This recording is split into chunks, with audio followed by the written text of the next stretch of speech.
নমস্কার। পরশুরামের লেখা গল্প Lambakarna. Rai Bansalochan Banerjee Bahadur, zamindar and honorary magistrate, Beleghata bench, প্রত্যহ বৈকালে খালের ধারে হাওয়া খাইতে যান। 40 পার হইয়া ইনি একটু মোটা হইয়া পড়িয়াছেন। সেজন্য ডাক্তারের উপদেশে হাঁটিয়া এক্সারসাইজ করেন এবং ভাত ও লুচি বর্জন করিয়া 2 বেলা কচুরি খাইয়া থাকেন। কিছুক্ষণ পায়চারি করিয়া বংশলোচন বাবু ক্লান্ত হইয়া খালের ধারে একটা ঢিপির উপর রুমাল বিছাইয়া বসিয়া পড়িলেন। ঘড়ি দেখিলেন, 6:30 বাজিয়া গিয়াছে।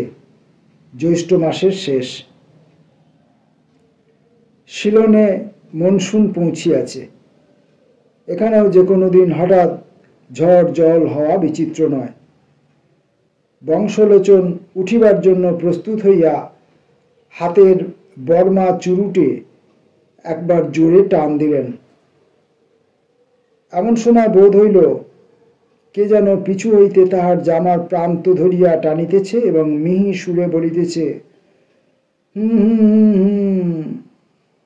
ফিরিয়া দেখিলেন একটি ছাগল। বেশ হৃষ্টপুষ্ট ছাগল, কুচকুচে কালো নধর দেহ, বড় বড় লটপটে কানের উপর কচি পটলের মতো 2টি শিং বাহির হইয়াছে। বয়স বেশি নয়, এখনো অজাত শত্রু। বংশলোচন বলিলেন, আরে এটা কোথা থেকে এলো? কার পাঁঠা? কাকেও তো দেখছি না। ছাগল উত্তর দিল না। কাছে ঘেঁষিয়া লোলুপ নেত্রে তাহাকে পর্যবেক্ষণ করিতে লাগিল। বংশলোচন তাহার মাথায় ঠেলা দিয়া বলিলেন, যা পালা, ভাগ হইয়াছে। ছাগল পিছনের 2 পায়ে ভর দিয়া দাঁড়াইয়া উঠিল এবং সামনের 2 পা মুড়িয়া ঘাড় বাঁকাইয়া রায়বাহাদুরকে ঢুঁ মারিল। রায়বাহাদুর কৌতুক বোধ করিলেন, ফের ঠেলা দিলেন। ছাগল আবার খাড়া হইয়া এবং খপ করিয়া তাহার হাত হইতে চুরুটটি কাড়িয়া লইল। আহারান্তে বলিল, অর্থাৎ আর আছে। বংশলোচনের শিগার কেশে আরেকটি মাত্র চুরুট ছিল, তিনি সেটি বাহির করিয়া দিলেন। ছাগলের মাথা ঘোরা, গা বমি বা অপর কোনো ভাব বৈলক্ষণ্য প্রকাশ পাইল না। দ্বিতীয় চিরুট নিঃশেষ করিয়া পুনরায় জিজ্ঞাসা করিল, বংশলোচন বললেন, আর নেই, তুই এবার যা, আমিও উঠি। ছাগল বিশ্বাস করিল না, পকেট তল্লাশি করিতে লাগিল। বংশলোচন নিরুপায় হইয়া চামড়ার শিগার কেশটি খুলিয়া ছাগলের সম্মুখে ধরিয়া বলিলেন, না বিশ্বাস হয় এই দেখ বাবু। ছাগল এক লম্ফে শিগার কেশ কাড়িয়া লইয়া চর্বণ আরম্ভ করিল। রায়বাহাদুর রাগিবেন কি হাসিবেন স্থির করতে না পারিয়া বলিলেন, সালা। অন্ধকার হইয়া আসিতেছে, আর বেশি দেরি করা উচিত নয়। বংশলোচন গৃহাভিমুখে চলিলেন। ছাগল কিন্তু তাহার সঙ্গ ছাড়িল না। বংশলোচন বিব্রত হইলেন। কার ছাগল, কি বৃত্তান্ত তিনি কিছুই জানেন না। নিকটে কোনো লোক নাই যে জিজ্ঞাসা করেন। ছাগলটাও নাছোড়বান্দা, তার আইলে যায় না। অগত্যা বাড়ি লইয়া যাওয়া ভিন্ন গত্যন্তর নাই। পথে যদি মালিকের সন্ধান পান তো ভালোই, নতুবা কাল সকালে যাও একটা ব্যবস্থা করিবেন। বাড়ি ফিরিবার পথে বংশলোচন অনেক খোঁজ লইলেন, কিন্তু কেহই ছাগলের ইতিবৃত্ত বলিতে পারিল না। অবশেষে তিনি হতাশ হইয়া স্থির করিলেন যে আপাতত নিজেই উহাকে প্রতিপালন করিবেন। হঠাৎ বংশলোচনের মনে একটা কাঁটা খচ করিয়া উঠিল। তাহার যে এখন পত্নীর সঙ্গে কলহ চলিতেছে। আজ 5 দিন হইল কথা বন্ধ। ইহাদের দাম্পত্য কলহ বিনা আড়ম্বরে নিষ্পন্ন হয়। সামান্য একটা উপলক্ষ, দু চারটি নাতি তীক্ষ্ণ বাক্যবান, তারপর দিন কতক অহিংস অসহযোগ, বাক্যালাপ বন্ধ, পরিশেষে হঠাৎ একদিন সন্ধি স্থাপন ও পুনর্মিলন। এরকম প্রায়ই হয়, বিশেষ উদ্বেগের কারণ নাই, কিন্তু আপাতত অবস্থানটি সুবিধাজনক নয়। গৃহিণী জন্তু জানোয়ার মোটেই পছন্দ করেন না। বংশলোচনের একবার কুকুর পোষার শখ হইয়াছিল, কিন্তু গৃহিণীর প্রবল আপত্তিতে তাহা সফল হয় নাই। আজ একে কলহ চলিতেছে, তাহার উপর ছাগল লইয়া গেলে আর রক্ষা থাকিবে না। একে মনসা, তাই ধুনার গন্ধ। চলিতে চলিতে রায়বাহাদুর পত্নীর সহিত কাল্পনিক বাগযুদ্ধ আরম্ভ করিলেন। একটা পাঁঠা পুষিবেন, তাতে কার কি বলিবার আছে? তার কি স্বাধীনভাবে একটা শখ মিটাইবার ক্ষমতা নাই?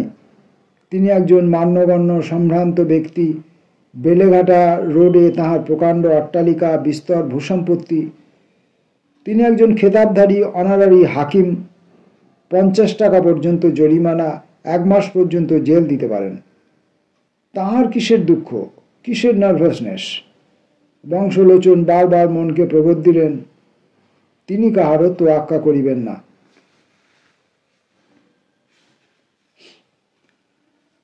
বংশলোচন বাবুর বৈঠকখানায় যে সান্ধ্য আড্ডা বসে, তাহাতে নিত্য বহু সংখ্যক রাজা উজির বধ হইয়া থাকে।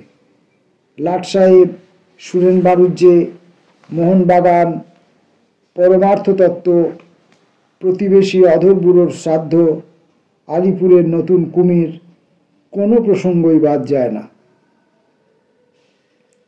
সম্প্রতি 7 দিন ধরিয়া বাঘের বিষয় আলোচিত হইতেছিল।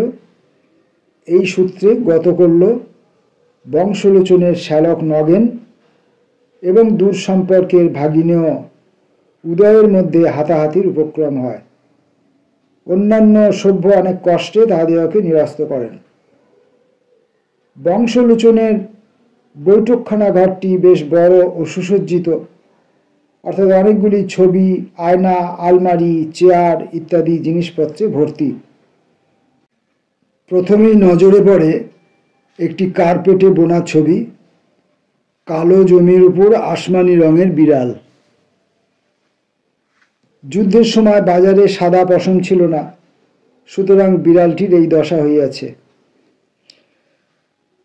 ছবির নিচে সর্বসাধারণের অবগতির জন্য বড় বড় ইংরেজি অক্ষরে লেখা ক্যাট।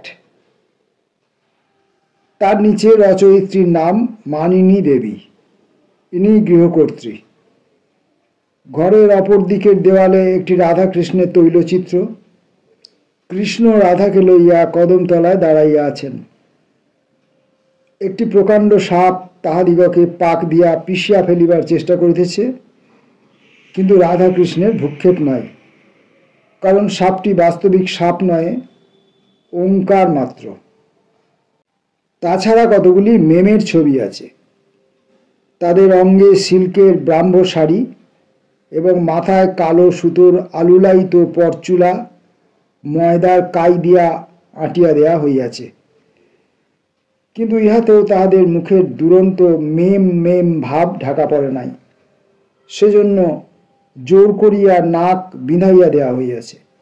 ঘরে 2টি দেয়াল আলমারিতে চিনেমাটির পুতুল এবং কাচের খেলনা ঠাসা।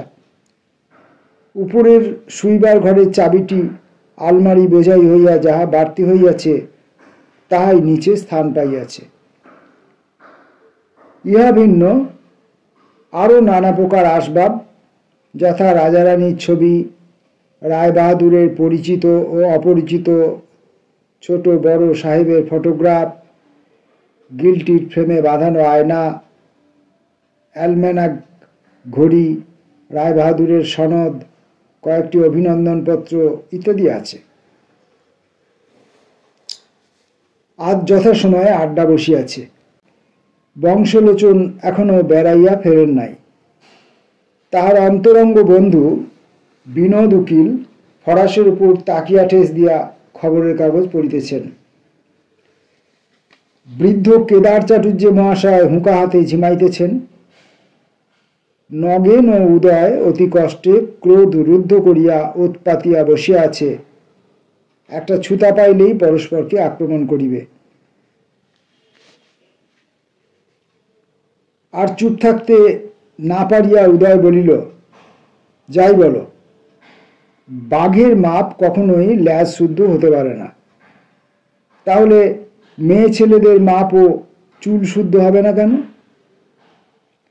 আমার বউয়ের বিনুনিটাই তো 3 ফুট, তবে কি বলতে চাও বউ 8 ফুট লম্বা? নগেন বলিল, দেখ উদয়, তোর বউয়ের বর্ণনা আমার মোটেই শুনতে চাই না, বাঘের কথা বলতে হয় বল। চাটুর্য মহাশয় তন্দা ছুটিয়া গেল, বলিলেন, আহা, তোমাদের এখানে কি বাঘ ছাড়া অন্য জানোয়ার নাই? এমন সময় বংশলোচন ছাগল লইয়া ফিরিলেন। বিনোদবাবু বলিলেন, বাহবা, বেশ পাঁটাটি তো, কত দিয়ে কিনলে হে? বংশলোচন সমস্ত ঘটনা বিবৃত করিলেন। বিনোদ বলিলেন, বেওয়ারিশ মাল, বেশি দিন ঘরে না রাখাই ভালো, সাবার করে ফেলো, কাল রবিবার আছে, লাগিয়ে দাও।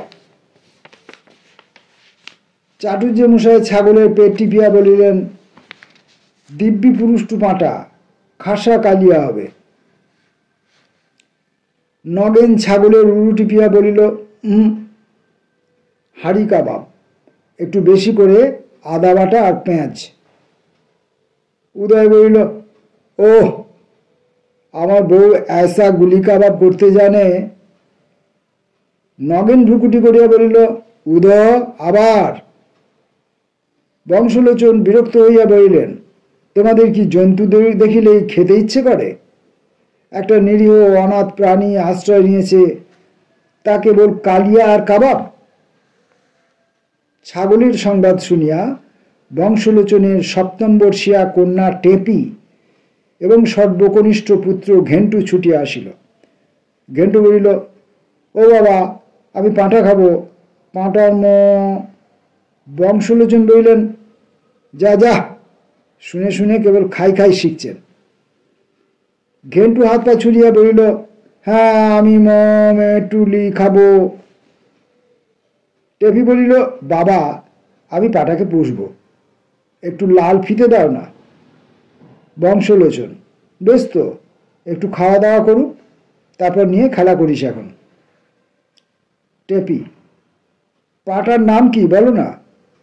বিনোদ বলিলেন, নামের ভাবনা কি? ভাসুরক, দধিমুখ, লম্বকর্ণ। চাটুর্য বলিলেন, লম্বকর্ণই ভালো। বংশলোচন কন্যাকে একটু অন্তরালে লইয়া গিয়া জিজ্ঞাসা করিলেন, টেপু, তোর মা এখন কি করছে রে? টেপি, এক্ষুনি তো কল ঘরে গেছে। ঠিক জানিস? তাহলে এখন 1 ঘন্টা নিশ্চিন্দি। দেখ, ঝিকে বল, চট করে ঘোড়ার ভেজানো ছোলা চাটি এনে এই বাইরের বারান্দায় যেন ছাগলটাকে খেতে দেয়। আর দেখ, বাড়ির ভেতরে নিয়ে যাসনি যেন।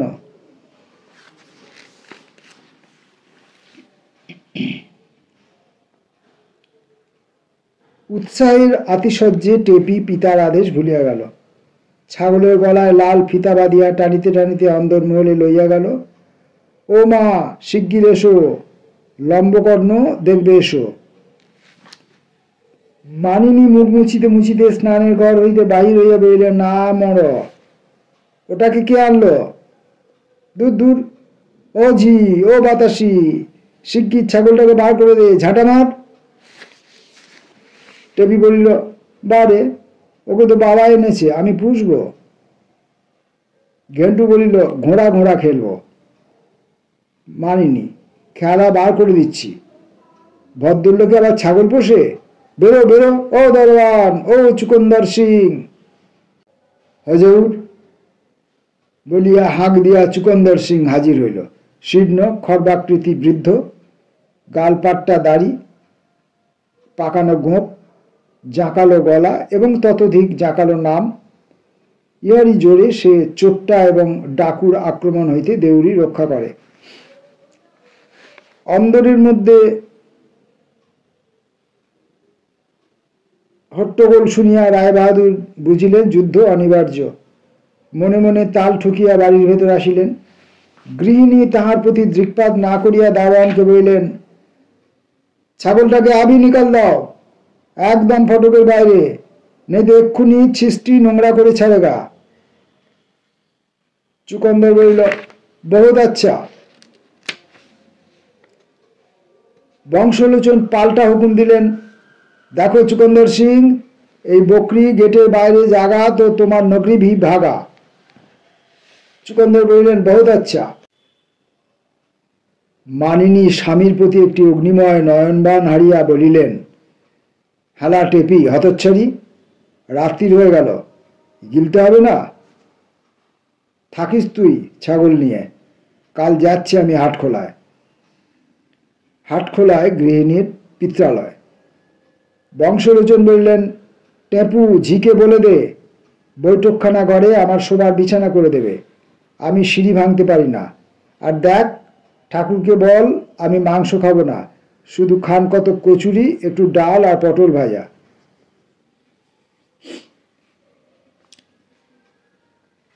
পুরাকালে ভদ্রলোকদের বাড়িতে একটি করিয়া গোসাঘর থাকিত। ক্রুদ্ধা আর্য নারীগণ সেখানে আশ্রয় লইতেন। কিন্তু আর্যপুত্রদের জন্য সেরকম কোনো পাকা বন্দোবস্ত ছিল না। অগত্যা তাহারা এক পত্নীর সহিত মতান্তর হইলে অপর এক পত্নীর দ্বারস্থ হইতেন। আজকাল খরচাপত্র বাড়িয়া যাওয়ায় এই সকল প্রাচীন প্রথা লোপ পাইয়াছে। এখন মেয়েদের ব্যবস্থা শুইবার ঘরের মেঝের উপর মাদুর, অথবা তেমন তেমন হইলে বাপের বাড়ি, আর ভদ্রলোকের একমাত্র আশ্রয় বৈঠকখানা।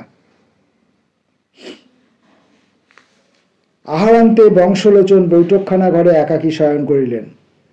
অন্ধকারে তার ঘুম হয় না, এজন্য ঘরের এক কোণে পিলসুজের উপর একটি রেডি তেলের প্রদীপ জ্বলিতেছে।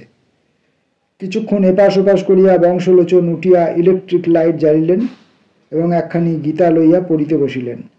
এই গীতাটি তার দুঃসময়ের সম্বল। পত্নীর সহিত অসহযোগ হইলে তিনি এইটি লইয়া নাড়াচাড়া করেন এবং সংসারের অনিত্যতা উপলব্ধি করিতে চেষ্টা করেন। কর্মযোগ পড়িতে পড়িতে বংশলোচন ভাবিতে লাগিলেন, তিনি কি এমন অন্যায় কাজ করিয়াছেন যে যার জন্য মানিনী এরূপ ব্যবহার করেন? বাপের বাড়ি যাবেন, ইস ভারী তেজ।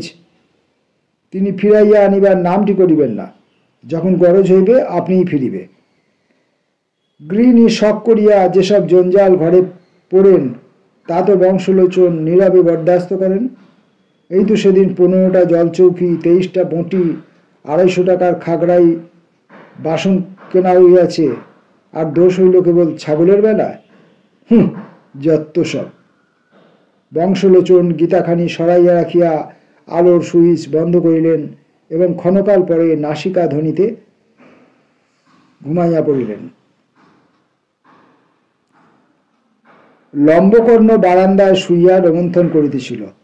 2টা বর্মা চুরুট খাইয়া তাহার ঘুম চটিয়া গিয়াছে। রাত্রি 1টা আন্দাজ জোরে হাওয়া উঠিল।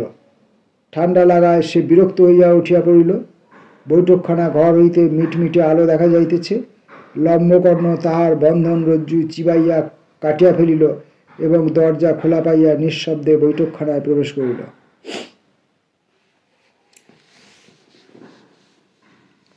আবার তাহার ক্ষুধা পাইয়াছে।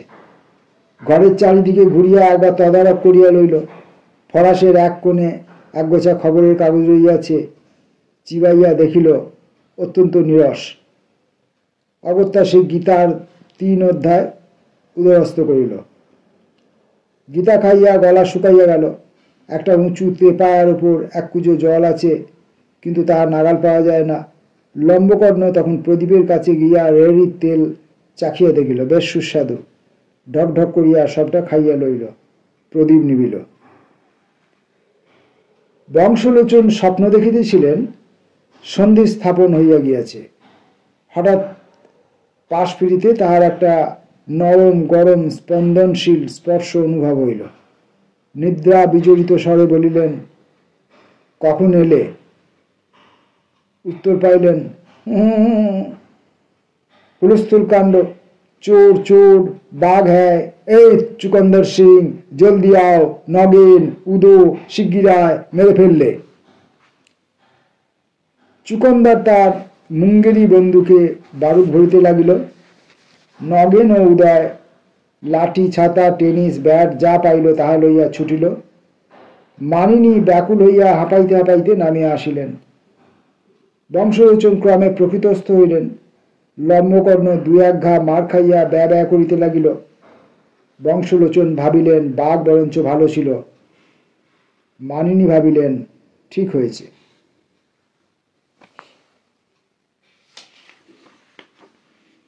भोरबेला बंशलोचन चुकंदरके पाड़ाय खोज लইতে বলিলেন। কোনো ভালা आदमी ছাগল পুষিতে রাজি আছে কিনা। যে সে লোককে তিনি ছাগল দিবেন না। এমন লোক চাই যে যত্ন করিয়া প্রতিপালন করিবে, টাকার লোভে বেচিবে না, মাংসের লোভে মারিবে না। ৮টা বাজিয়াছে। বংশলোচন বহির বাটির বারান্দায় চেয়ারে বসিয়া আছেন। নাপিত কামাইয়া দিতেছে। বিনোদবাবু ও নগেন অমৃতবাজারে ডালহাউসি ভার্সাস মোহনবাগান পড়িতেছেন। উদয় ল্যাংড়া আমের দর করিতেছে। এমন সময় চুকন্দর আসিয়া সেলাম করিয়া বলিল, লাটু বাবা আয়া হ্যায়। তিনজন সহচরের সহিত লাটুবাবু বারান্দায় আসিয়া নমস্কার করিলেন। তাহাদের প্রত্যেকের বেশভূষা প্রায় একই প্রকার। ঘাড়ের চুল আমূল ছাটা, মাথার উপর পর্বতাকার তেরি, রগের কাছে দুগোছা চুল ফণা ধরিয়া আছে, হাতে রিস্টওয়াচ, পায়ে আগুল লম্বিত পাতলা পাঞ্জাবি, তার ভিতর গোলাপি গেঞ্জির আভা দেখা যাইতেছে, পায়ে লপেটা, কানে অর্ধদগ্ধ সিগারেট। বংশলোচন বলিলেন, আপনাদের কোথা থেকে আসা হচ্ছে? লাটুবাবু বললেন, আমরা বেলেঘাটা কেরাসিন ব্যান্ড, ব্যান্ডমাস্টার লটবর লন্দি অধীন। লোকে লাটুবাবু বলে ডাকে। শুনলুম আপনি একটি পাঠা বিলিয়ে দেবেন, তাই সঠিক খবর নিতে এসেছি। বিনোদ বলিলেন, আপনারা বুঝি কানেস্তারা বাজান? লাটু, কানেস্তারা কি মশাই, দস্তুর মতো কলশার্ট, এই ইনি লবিন লিওগি ক্ল্যারিওনেট, এই লরহরি লাগ ফুলট, এই লবকুমার লন্ডন বায়লা, তাছাড়া কর্ডলেট, পিকলু, হারমোনিয়া, ঢোল, কত্তাল সব নিয়ে 19 জন আছি। বর্মা ফাইল কোম্পানির ডিপোয় আমরা কাজ করি। ছোট সাহেবের সেদিন বিয়ে হলো, ফষ্টি দিলে, আমরা বাজালুম, সাহেব খুশি হয়ে টাইটেল দিলে কেরাসিন ব্যান্ড। বংশলোচন, দেখুন আমার একটি ছাগল আছে, সেটি আপনাকে দিতে পারি, কিন্তু আমরা হলাম 19টি প্রাণী, একটা পাঠায় কি হবে? কি বলে ওই লড়হরি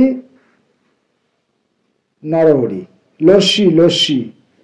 বংশলোচন, আমি এই শর্তে দিতে পারি যে ছাগলটিকে আপনি যত্ন করে মানুষ করবেন, বেচতে পারবেন না, মারতে পারবেন না। এই যে আপনি নতুন কথা বলছেন মশাই, ভদ্রলোকে কখনো ছাগল পোষে? পাঠি লয় যে দুধ দেবে, পাখি লয় যে পড়বে, ভেড়া লয় যে কম্বল হবে। সে যাই হোক, বাজে কথা বলবার আমার সময় নেই, নেবেন কিনা বলুন। লাটুবাবু ঘাড় চুলকাইতে লাগিলেন। নরহরি বললেন, লিয়ে লাও হে লাটুবাবু, লিয়ে লাও, ভদ্রন্য বলছেন অত করে। বংশলোচন, কিন্তু মনে থাকে যেন, বেচতে পারবে না, কাটতে পারবে না। লাটু, সে আপনি ভাববেন না, লাটু লন্দির কথা লড়চড় নেই। লম্বকর্ণকে লইয়া বেলেঘাটা কেরাসিন ব্যান্ড চলিয়া গেল। বংশলোচন বিমর্ষ চিত্তে বলিলেন, বেটাদের দিয়ে ভরসা হচ্ছে না। বিনোদ আশ্বাস দিয়া বলিলেন, ভেবো না হে, তোমার পাঠা গন্ধর্ব লোকে বাস করবে। ফাঁকে বললুম আমরা।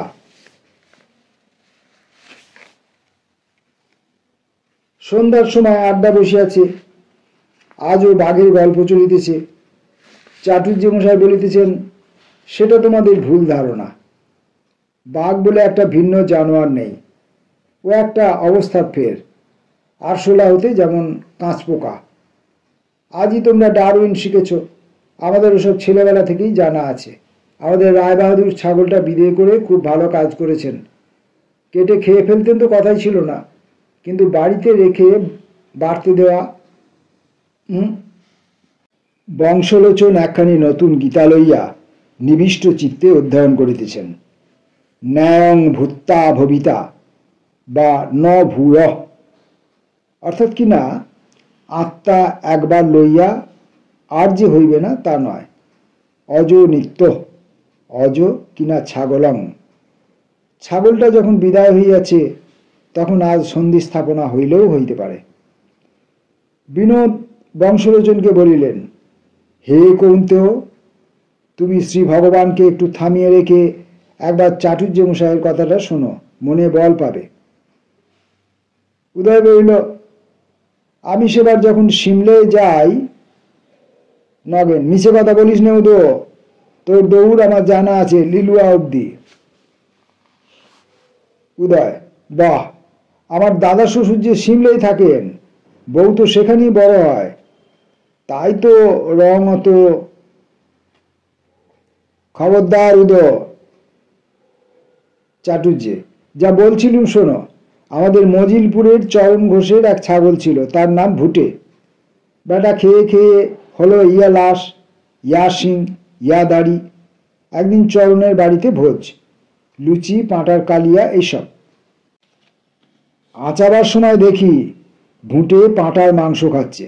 বললুম, দেখছো কি চরণ, এখনই ছাগলটাকে বিদেয় করো, কাচ্চা বাচ্চা নিয়ে ঘর করো, প্রাণে ভয় নেই। চরণ শুনলে না, গরিবের কথা বাসি হলে ফলে। তারপর দিন থেকে ভুটে নিরুদ্দেশ, খোঁজ খোঁজ, কোথা গেল। 1 বছর পরে মশায় সেই ছাগল সুন্দরবনে পাওয়া গেল। শিং নেই বললেই হয়, দাড়ি প্রায় খসে গেছে, মুখ একেবারে হাঁড়ি, বর্ণ হয়েছে যেন কাঁচা হলুদ, তার উপর দেখা দিয়েছে মশায় আজি আজি ডোরা ডোরা। ডাকা হলো, ভুটে ভুটে। ভুটে বললে, হারুম। লোকজন দূর থেকে নমস্কার করে ফিরে এলো। লাটুবাবু আয়া হ্যাঁ। সপারিষদ লাটুবাবু প্রবেশ করিলেন, লম্বকর্ণও সঙ্গে আছে। বিনোদ বলিলেন, কি ব্যান্ড মাস্টার, আবার কি মনে করে? লাটুবাবুর আর সে লাবণ্য নাই, চুল উস্কো খুস্কো, চোখ বসিয়া গিয়াছে, জামা ছিঁড়িয়া গিয়াছে। সজল নয়নে হাউমাউ করিয়া বলিলেন, সর্বনাশ হয়েছে মশাই, ধনে প্রাণে মেরেছে। ও হু হু হু হু। নরহরি বলিলেন, আহ, কি করো লাটুবাবু, একটু স্থির হও। হুজুর যখন রয়েছেন তখন একটা বিহিত করবেনই। বংশলোচন ভীত হইয়া বলিলেন, কি হয়েছে, ব্যাপার কি? মশাই, ওই পাঁঠাটা। চাটুর্যে বলিলেন, বলেছিলাম কি না।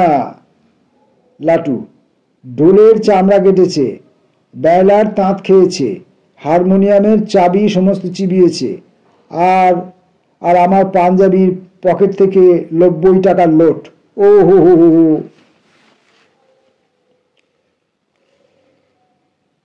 নরহরি, গিলে ফেলেছে, পাঁটা নয় হুজুর, সাক্ষাৎ শয়তান, সর্বস্ব গেছে। লাটুর প্রাণটি কেবল আপনার ভরসায় এখন ধুকপুক করছে। বংশলোচন, ফ্যাসাদে ফেললে দেখছি। নরহরি, দোহাই হুজুর, লাটুর দশাটা একবার দেখুন, একটা ব্যবস্থা করে দিন, বেচারা মারা যায়।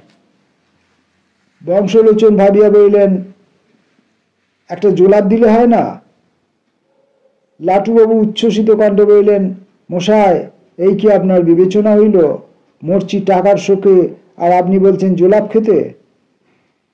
বংশলোচন, আরে তুমি খাবে কেন, ছাগলটাকে দিতে বলেছি। নরহরি, হায় হায়, হুজুর এখনো ছাগল চিনলেন না, কোন কালে হজম করে ফেলেছে। লোট তো লোট, বেল আর তাঁত ঢোলের চামড়া, হারমোনিয়ামের চাবি, মাইস্টিলের করতাল। বিনোদ: লাটুবাবুর মাথাটি কেবল আস্ত রেখেছে। বংশলোচন বললেন, যা হবার তা তো হয়েছে। এখন বিনোদ, তুমি একটা খেসারত চেক করে দাও। বেচারার লোকসান যাতে না হয়, আমার উপর বেশি জুলুমও না হয়। ছাগলটা বাড়িতেই থাকুক, কাল যা হয় করা যাবে। অনেক দস্তুতের পর 100 টাকা রাখা হইল। বংশলোচন বেশি কষাকষি করিতে দিলেন না। লাটুবাবুর দল টাকা লইয়া চলিয়া গেল। লম্বকর্ণ ফিরিয়াছে শুনিয়া টেপি ছুটিয়া আসিল। বিনোদ বললেন, ও টেপুরানি, শিগগির গিয়ে তোমার মাকে বলো, কাল আমরা এখানে খাবো লুচি, পোলাও, মাংস। টেপি: বাবা আর মাংস খায় না। বিনোদ: বলো কি? হ্যাঁ হে বংশু, প্রেমটা একটা পাঁঠা থেকে বিশ্ব পাঁঠায় পৌঁছেছে নাকি? আচ্ছা, তুমি না খাও, আমরা আছি। যাও তো টেপু, মাকে বলো সব জোগাড় করতে। টেপি: সে এখন হচ্ছে না, মা বাবার ঝগড়া চলছে, কথাটি নেই। বংশলোচন ধমক দিয়া বললেন, হ্যাঁ হ্যাঁ, কথাটি নেই, তুই সব জানিস, যা যা, বাড়ি জ্যাঠা হয়েছিস। টেপি: বারে, আমি বুঝি টের পাই না? তবে কেন মা খালি খালি আমাকে বলে, টেপি পাখাটা মেরামত করতে হবে, টেপি এ মাসে আরো 200 টাকা চাই, তোমাকে বলে না কেন? বংশলোচন: থাম থাম, বকিসনি। বিনোদ: হ্যাঁ রায়বাহাদুর, কন্যাকে বেশি ঘাঁটিও না, অনেক কথা ফাঁস করে দেবে। অবস্থাটা সঙ্গীন হয়েছে, বলো। আরে এতদিন তো সব মিটে যেত, ওই ছাগলটাই মুশকিল বাঁধালে। বিনোদ: বেটা ঘর বেঁধি বিভীষণ, তোমারই বা অত মায়া কেন? খেতে না পারো বিদেয় করে দাও, জলে বাস করো, কুমিরের সঙ্গে বিবাদ করো না। বংশলোচন দীর্ঘ নিঃশ্বাস ফেলিয়া বলিলেন, দেখি কাল যাহা করা যাবে। এ রাত্রিও বংশলোচন বৈঠকখানায় শিয়র শয়নে যাপন করিলেন। ছাগলটা আস্তাবলে বাঁধা ছিল, উপদ্রব করিবার সুবিধা পায় নাই।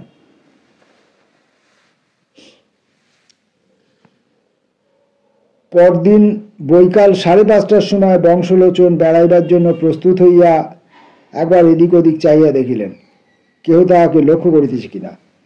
গৃহিণী ও ছেলেমেয়েরা উপরে আছে, ঝি চাকর অন্দরে কাজকর্মে ব্যস্ত। চুকন্দর সিং তার ঘরে আসিয়া আটা সানিতেছে। লম্বকর্ণ আস্তাবলের কাছে বাধা আছে এবং দড়ির সীমার মধ্যে যথাসম্ভব লম্ফঝম্প করিতেছে। বংশলোচন দড়ি হাতে করিয়া ছাগল লইয়া আস্তে আস্তে বাহির হইলেন। পাছে পরিচিত লোকের সঙ্গে দেখা হয়, সেজন্য বংশলোচন সোজা রাস্তায় না গিয়া গলি ঘুঁজি ভেতর দিয়া চলিলেন। পথে 1 ঠোঙা জিলিপি কিনিয়া পকেটে রাখিলেন। ক্রমে লোকালয় হইতে দূরে আসিয়া জনশূন্য খাল ধারে পৌঁছিলেন। আজ তিনি সহস্তে লম্বকর্ণকে বিসর্জন দেবেন।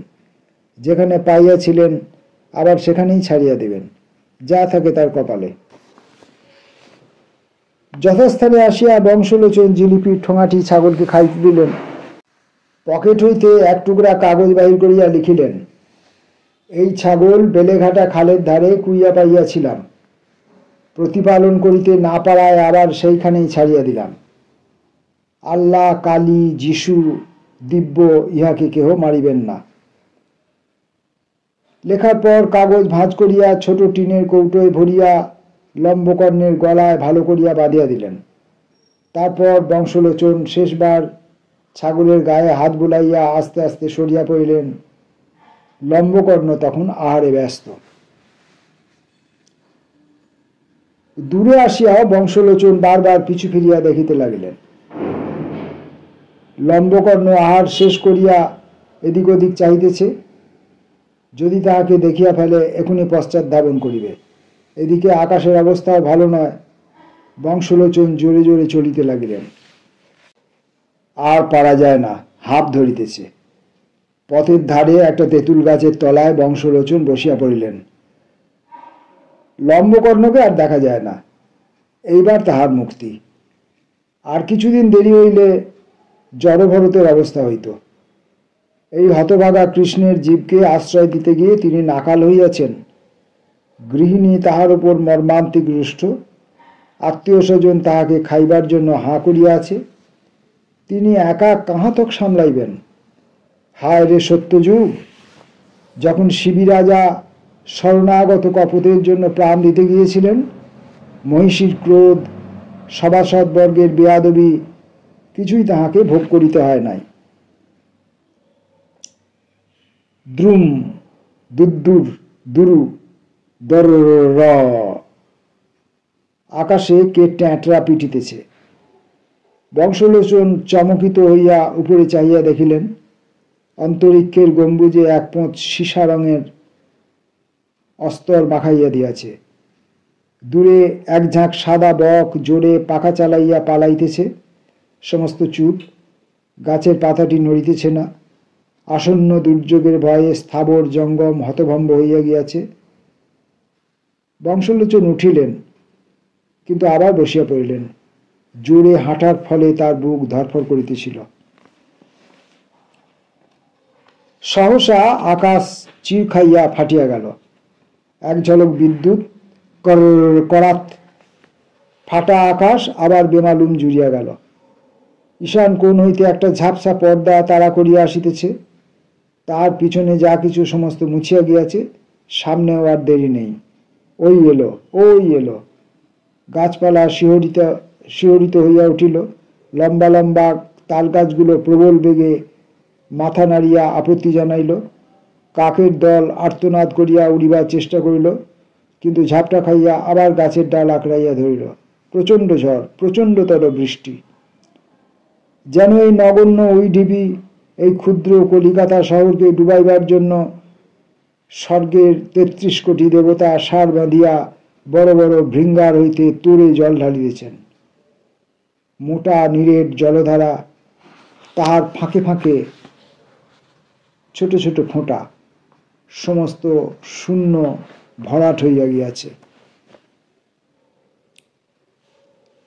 মান ইজ্জত, কাপড় চোপড় সবই গিয়াছে। এখন প্রাণটা রক্ষা পাইলে হয়। হাড়ে হতভাগা ছাগল, কি কুক্ষণে! বংশলোচনের চোখের সামনে একটা উগ্র বেগনি আলো খেলিয়া গেল। সঙ্গে সঙ্গে আকাশের সঞ্চিত ২০ কোটি ভোল্ট ইলেকট্রিসিটি অদূরবর্তী একটা নারকেল গাছের ব্রহ্মরন্ধ্র ভেদ করিয়া বিকট নাদে ভূগর্ভে প্রবেশ করিল। রাশি রাশি সরিষার ফুল। জগৎ লুপ্ত, তুমি নাই, আমি নাই। বংশলোচন সংজ্ঞা হারাইয়াছেন। বৃষ্টি থামিয়াছে, কিন্তু এখনো শোঁ শোঁ হাওয়া চলিতেছে। ছেঁড়া মেঘের পর্দা ঠেলিয়া দেবতারা দু চারটে মিটমিটে তারার লণ্ঠন লইয়া নিচের অবস্থা তদারক করিতেছেন। বংশলোচন কর্দম শয্যায় ধীরে ধীরে সংজ্ঞালাভ করিলেন। তিনি কে? রায়বাহাদুর? কোথায়? খালের নিকট। ও কিসের শব্দ? সোনা ব্যাং। তার নষ্ট স্মৃতি ফিরিয়া আসিতেছে। ছাগলটা? মানুষের স্বর কানে আসিতেছে। কে তাহাকে ডাকিতেছে? মামা, জামাইবাবু, বংশু আছো? হজুর। অদূরে একটা ঘোড়ার গাড়ি দাঁড়াইয়া আছে। জন কতক লোক লণ্ঠন লইয়া ইতস্তত ঘুরিতেছে এবং তাহাকে ডাকিতেছে। একটি পরিচিত নারী কণ্ঠে ক্রন্দন ধ্বনি উঠিল। রায়বাহাদুর চাঙ্গা হইয়া বলিলেন, এই যে আমি এখানে আছি, ভয় নেই। মানিনী বলিলেন, আজ আর দোতলায় উঠে কাজ নেই। ও ঝি, এক বৈঠকখানার ঘরেই বড় করে দে তো। আর দেখ, আমার বালিশটাও দিয়ে যা। আহ, চাটুর্যে মিনসি নড়েও না। ও কি, সে হবে না। এই গরম লুচি কখানি খেতেই হবে। মাথা খাও। তোমার সেই বোতলটায় কি আছে, তাই একটু চায়ের সঙ্গে মিশিয়ে দেব নাকি? বংশলোচন লাফাইয়া উঠিয়া বলিলেন, হ্যাঁ, ওটা আবার এসেছে? নিয়ে আয় তো লাঠিটা। মানিনী বলিলেন, করো কি, মেরো না। ও বেচারা বৃষ্টি থামতেই ফিরে এসে তোমার খবর নিয়েছে, তাইতেই তো তোমায় ফিরে পেলুম। ও হরি মধুসূদন। লম্বকর্ণ বাড়িতেই রহিয়া গেল এবং দিন দিন দিন শশীকলার ন্যায় বাড়িতে লাগিল। ক্রমে তাহার আধ দাড়ি গজাইল। রায়বাহাদুর আর বড় একটা খোঁজ খবর করেন না, তিনি এখন ইলেকশন লইয়া ব্যস্ত। মানিনী লম্বকর্ণের শিং কেমিক্যাল সোনা দিয়া বাঁধাইয়া দিয়াছেন, তার জন্য সাবান ও ফিনাইলের ব্যবস্থা হইয়াছে, কিন্তু বিশেষ ফল হয় নাই। লোকে দূর হইতে তাহাকে বিদ্রুপ করে। লম্বকর্ণ গম্ভীরভাবে সমস্ত শুনিয়া যায়, নিতান্ত বাড়াবাড়ি করিলে বলে ব, অর্থাৎ যত ইচ্ছা হয় বকিয়া যাও, আমি এসব গ্রাহ্য করি না। পরশুরামের গল্প লম্বকর্ণ।